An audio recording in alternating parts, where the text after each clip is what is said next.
They called it art. They called it fashion. They called it demonic. Hold up. Pause. Balenciaga? The same Balenciaga tied to Satan-worshipping Insta photos? Child exploitation? Zoom on the bear. It's dressed, shall we say, unusually. A marketing ploy. Before you judge, before you cancel, before you scream into the void, let's dissect this goddamn algorithm. Is Balenciaga a brand mastermind or a brand suicide bomber? You think you know? You don't know shit. What is the difference, Potter, between H&M and Balenciaga? After all, to the well-organized mind, Balenciaga is but the next great adventure. You'll soon find out that some fashion is better than other, Potter.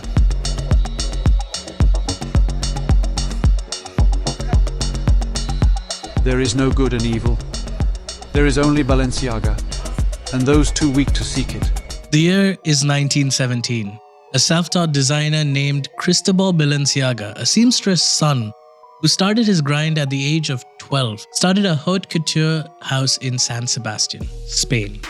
He opened 2 new locations in Madrid and Barcelona that would be more focused on traditional dressmaking, and unlike his first location, which shared the name Cristobal Balenciaga, these new locations would be named Issa, as a tribute to his mother whose last name was Isaguirre. He later moved to Paris, the capital of fashion, where the brand Balenciaga was truly born. And in the land of croissants, he didn't just compete, he schooled the designers.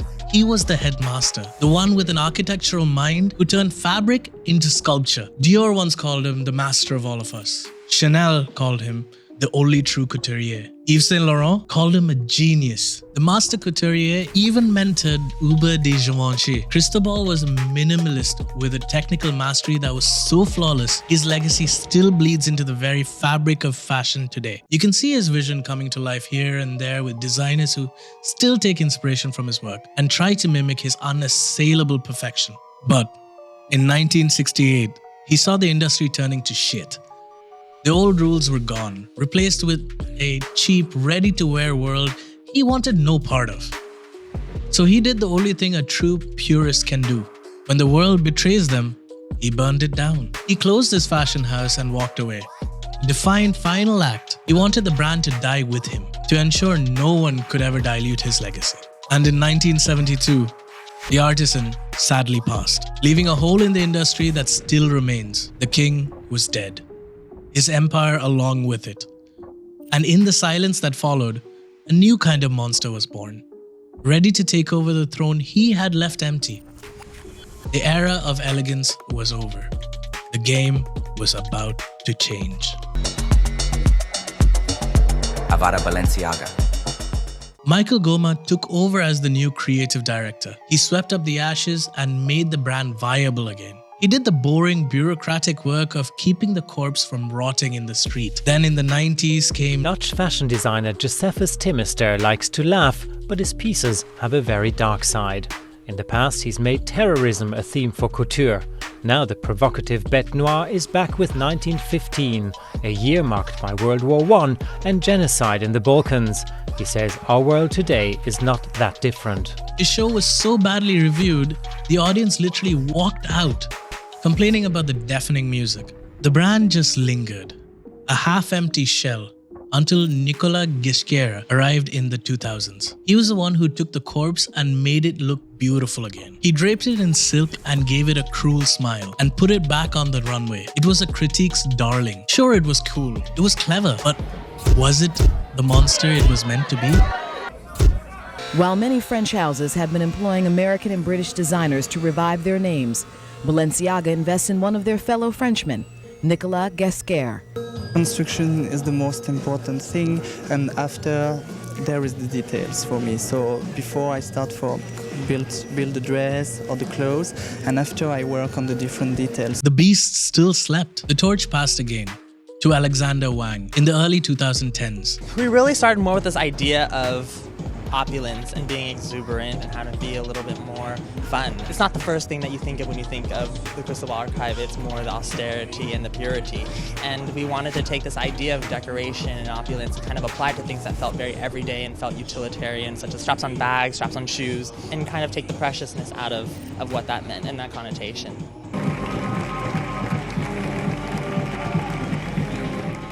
Wang came and fucking scalpeled the brand. He took a logo that had almost a century of history behind it and flattened it into a sterile tombstone. A brutal, antiseptic rebirth into the logo we now know today. But still, it wasn't enough.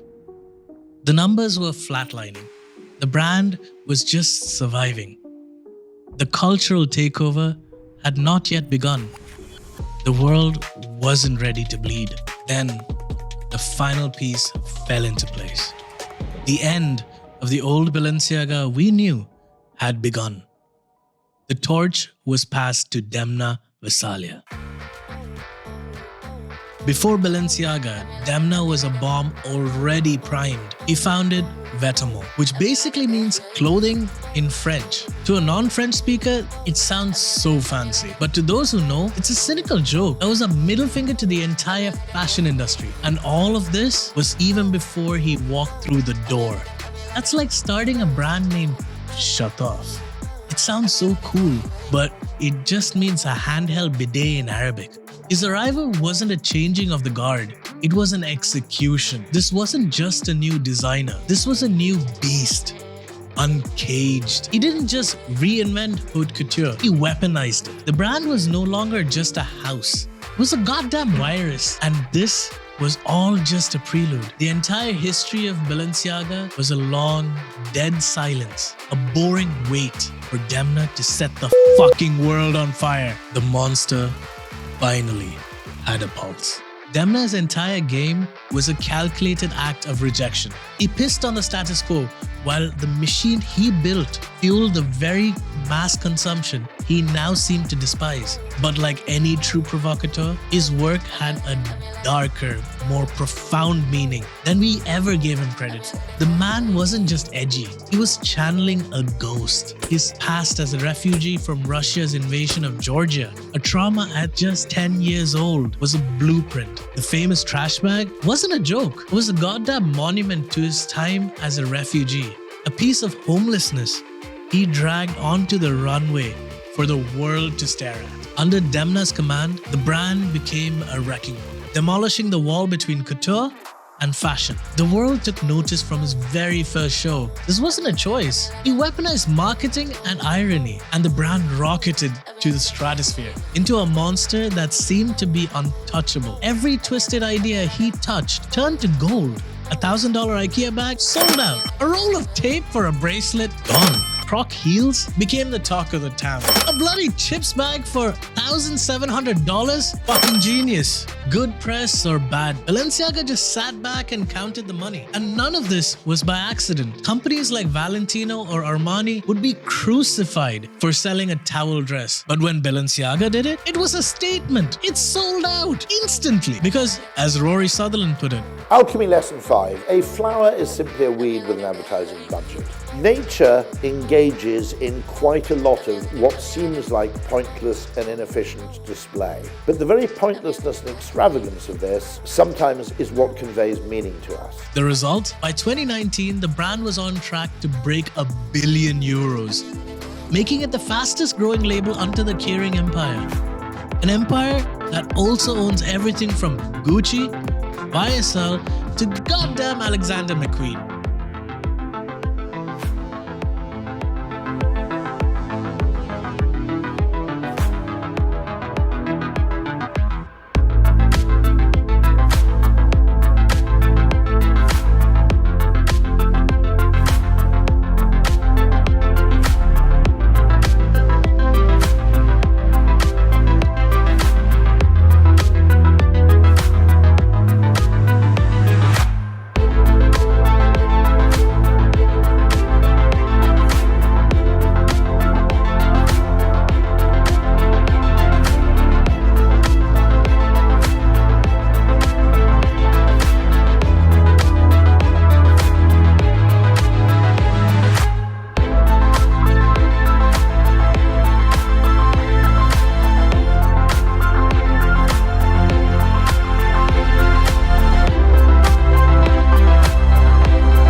Let's rip this down further. Those $1,000 dirty shoes you saw everywhere, that was just a limited run of 100 pieces. A decoy. The public ate it up, but what actually went on sale was a more tamed, neutered version. This wasn't a mistake. It was an artistic slap in the face to the secondary shoe market. Speaking of costly treats, Balenciaga's new distressed shoes are going for an eye-popping price. The luxury fashion house has unveiled new sneakers that are roughed up. This is the Paris line of shoes, and the company is selling 100 pairs of limited edition extra destroyed sneakers for, get this, $1,850. The non-limited edition and the less roughed up versions, you know what I'm talking about, they're being sold for $495 and $625 online. To the hype beast who buy Jordans just to keep them pristine and flip them later, the Paris sneakers were meant to be worn, to last a lifetime. But the world couldn't stop talking about the shoes that looked like they survived a war. And the result wasn't what you think. While everyone was talking about the dirty shoes, they were also talking about the toxic consumption in the fashion industry, with Balenciaga sitting in the very center of the conversation, cementing their position as the ultimate disruptors and the king of outrage marketing. Their social media strategy?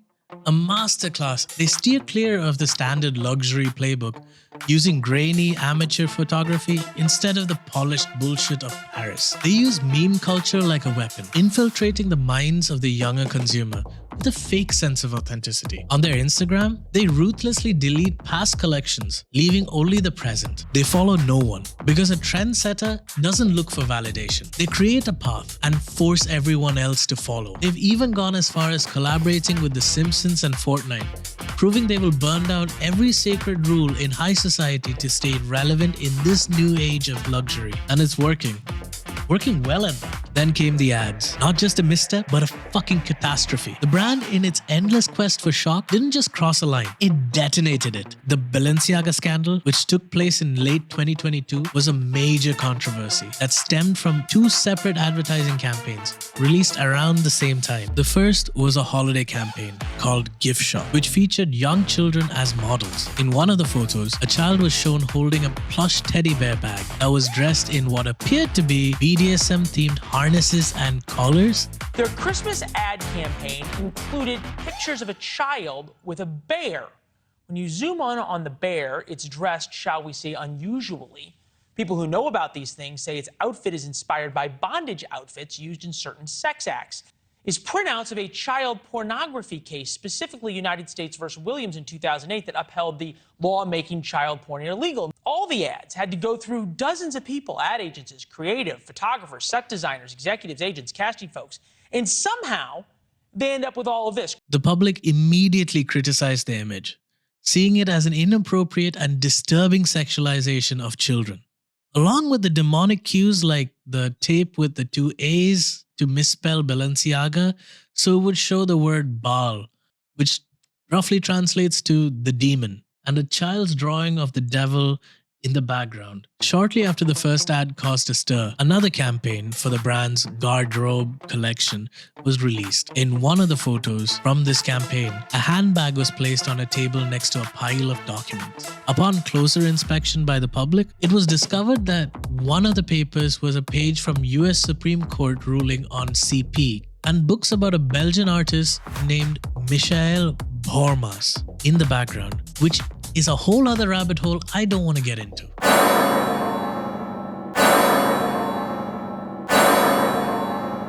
The combination of these two campaigns, one featuring children with BDSM themes and the other with props related to child abuse materials, led to a massive public outcry. People across social media platforms accused Balenciaga of being exploitative and insensitive. In response, the brand removed the ad campaign, issued a public apology, and announced it would be taking legal action against the production company and set designer. So Balenciaga is suing North 6, the production company that handled the photo shoot. They're suing them for $25 million, saying their reputation's in tatters. But sources connected to the photo shoot tell us the production company just handled the logistics. They had no creative input and they weren't responsible for that child pornography document that was on the desk. Basically, they're saying Balenciaga had final approval over all this stuff.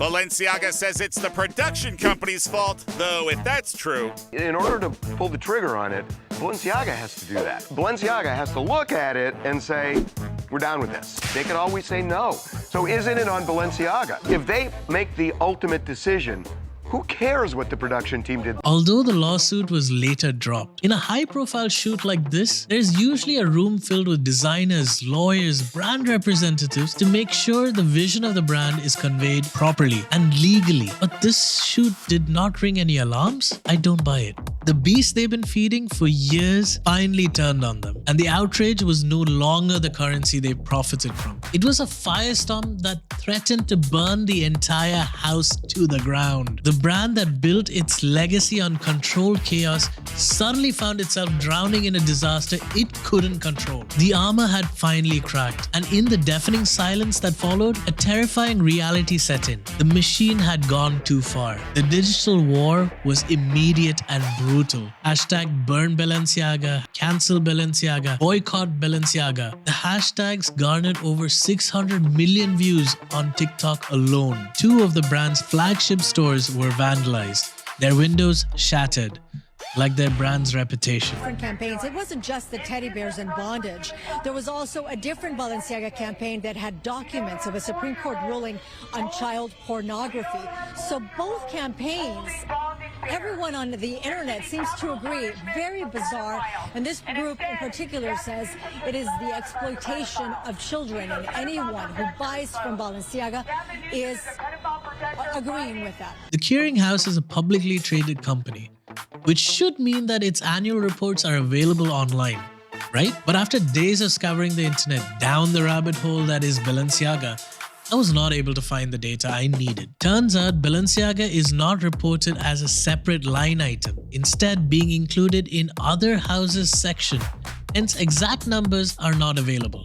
But let's look at the data we can see. The social outcry. The damage was quantifiable, relentless. They bled followers, losing over 100,000 in the wake of the crisis. The biggest single-day bloodbath saw 34,730 followers bail the same day Kim Kardashian made her public statement denouncing the brand, turning her back on them just like she did to Ray J. But unlike that relationship, she eventually did get back together with Balenciaga. But I'll get to that soon. A survey conducted in 2022 after the brand was finally held accountable showed a majority of consumers running for the hills. A staggering 58.1% swore they would never buy from the brand again. Only 15.6% said yes. Another 26.2% said maybe. But here's the thing, the data is bullshit. You can't trust it. You have to look at the sample. Are these people who can actually afford high fashion? Are they at least the fashion interested? Or are they the masses parroting the headlines? Because if you're just going to read the headlines, you're going to fall prey to the mob. But Demna's whole game was a brutal paradox. We've seen this kind of art before. Bliss Foster, in one of his videos about Balenciaga's runway review, and not about the BDSM scandal, I would like to make that clear, talked about Jonathan Swift's A Modest Proposal, a satirical essay from the 1700s, where in it, Swift proposes we take orphans and use their skin for leather goods. The writer of this was obviously not being serious, but this was a horrific idea meant to expose a horrifying truth, that orphans were treated horribly. This was meant to wake people up to that. In that light, was this a sad, misguided attempt at artistic expression? Again, I don't condone it, but I do believe we must try to take the effort to understand before we close the door. Could this be Demna's expression of himself as a broken child battling the trauma within? Balenciaga's ads weren't an endorsement. They were a piece of raw, self-destructive art meant to force us to look at something we'd rather ignore. Was this a sick commentary on the darkness hidden in plain sight? Perhaps the war with Russia and Ukraine sparked some unresolved issues with the same aggressor, but the brand was able to stage a comeback, even partnering up with Air One. Attention brain, this is your heart speaking, and I've got a message for you. You know, we've been through a lot together. Good stuff, bad stuff, and occasionally some weird early triple-deck burger binge at a one-star doubtful restaurant downtown. But hey, I think it's time to talk about taking care of us. First things first, you need to move that body daily. Get some exercise going. Eat more healthy food and less greasy grah. Drink a lot of water. Meditate. And we'll be just fine for whatever life throws at us. Thank you for listening. And like I said, back with Kim K and most of the public figures that shunned them not too long ago. And Demna's final Balenciaga show was held in the same place Cristobal Balenciaga held his last show. Even going as far as using one of his first models as his last model in his last show. I felt, very emotional right before going out, and I'm sad it's over. It's just been such a wonderful experience, and I'm so grateful that I've been a part of it, and I'll miss it for sure.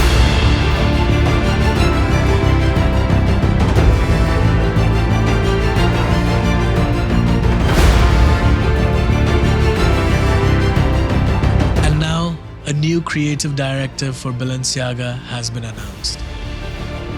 Pierpaolo Spiccioli's presence is a rare sight. We've never before seen a successor attend their predecessor's final show in Paris. This is chic.